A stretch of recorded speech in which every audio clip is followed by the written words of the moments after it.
I'm going to show you several things of how to understand the Canvas Gradebook.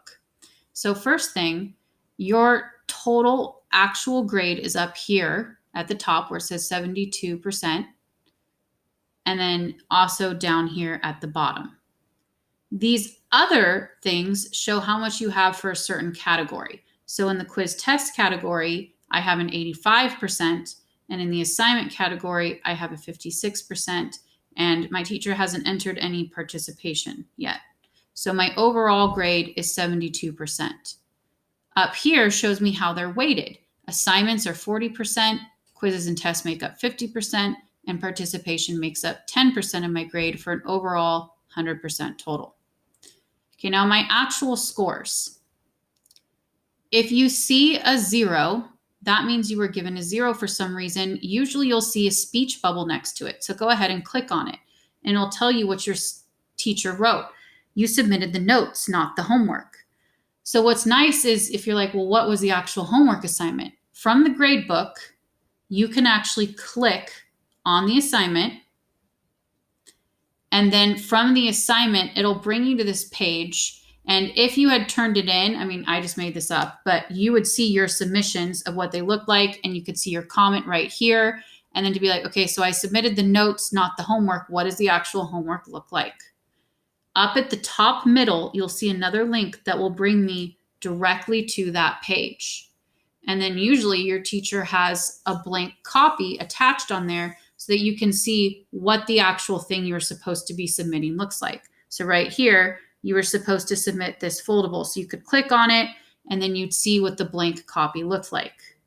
Again, I got to that page that showed me what the blank copy looked like when I clicked on the link up here in the middle, top middle of the page that I was brought to. When I clicked on it directly from my gradebook in my Canvas page. So I saw that I had a 0 on this assignment right here, the number system. I clicked on it. I clicked on the other link, and it brought me directly to the page so I could see all the directions of what I was supposed to do, and maybe even a blank copy of what it looked like. Please make sure you always click on the comments before you resubmit. So what did I do wrong? Oh, I submitted the entirely wrong assignment. So again, let's go click on it and make sure what the assignment looked like before I resubmit. What was wrong with this one? I didn't submit any work. So remember, no work equals no credit. So before I submit, I better show my work and then take a picture of it and submit it. So that's several things. Is look for those speech bubbles to guarantee that you're actually submitting the correct thing and you know what to fix before you resubmit it to your teacher. The second thing that's actually pretty cool about the gradebook is it lets you know if you've already turned something in and you're just waiting for the teacher to grade it. So right here, you can see, okay, this was turned in. I'm just waiting for my teacher to grade it. If you see that little paper icon, but you can kind of see, well, what if it says click to test a different score? What if I got a 5 on it? What would that do to my grade? See how it changed it?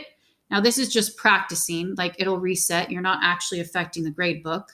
But I could see how that would affect my grade once it's graded. Or here on my test, what if, I had a retake opportunity. What if I retook it and I actually got a 90% on there? Okay, so if I click on this and I'm like, what if I actually got a 90%? What would that do? So what if I got, like, let's say that on there? What would that have done? Oh, wow, look what it did to my overall grade. Okay, so I can always test to see what would happen if I did this homework assignment. Enter it. How would that affect my grade? Look, it went up even more. But again, this doesn't actually affect the teacher's grade book. This is just for you to know, what do I have to do to maybe pull off an A? What assignments should I get in? And things like that. Okay. Now, parents, on the other hand, please be careful. Scroll up to the top.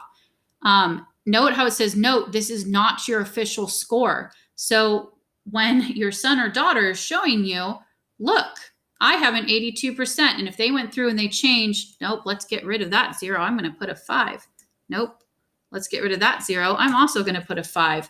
and they go through and they change all their zeros to fives, and then they try to show it to you. Can I please get my phone back? Because look, I have no missing assignments.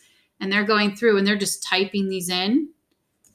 Don't just take their word for it that, oh yeah, 5 out of 5. I see no missing assignments. Good job. Double check at the top that it says, no, this is not your official score. This was just a practice to see what I would have to do. Oh, look, if I turned all those assignments in, I got all the way up to a 97%. So maybe I should do those assignments, right? But please double check that when your student is showing their gradebook to you, that they weren't putting in practice scores. And you could see that little arrow, and it'll also say up at the top, note this is not your official score. So look out for that. But at the same time, that is a pretty cool feature, because now you know what you need to get on certain things, or if you turn something in, how that will affect your overall grade. Okay. Hopefully this was helpful in how understanding the Canvas gradebook.